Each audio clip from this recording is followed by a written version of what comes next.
Hello everyone, myself Dr. Amit Kamath, consultant physician, diabetologist and cardiologist at MedStar Specialty Hospital. So today I will be talking about ABC of diabetes management. What is this ABC of diabetes management? Before that, let us know diabetes is a very important metabolic disorder in our body which can damage every organ of our body, especially eyes leading to retinopathy, kidneys leading to nephropathy, heart leading to cardiomyopathy, and neurons leading to neuropathy. So these all complications can be seen when the diabetes is not controlled or managed properly. So what are these ABCs in the diabetes management?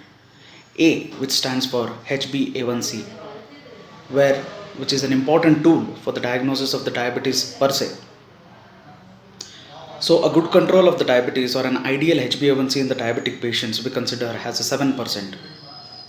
Anything more than 6.5 of HbA1c we consider as a diabetes, and an ideal HbA1c should be 7% in all the diabetic patients.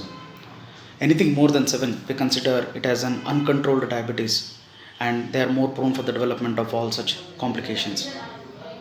Coming to B, B stands for blood pressure.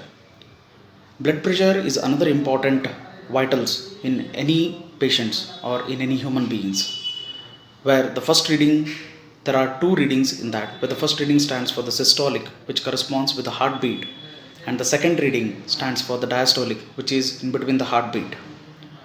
So the ideal blood pressure we consider as a 120/80 in the normal patients.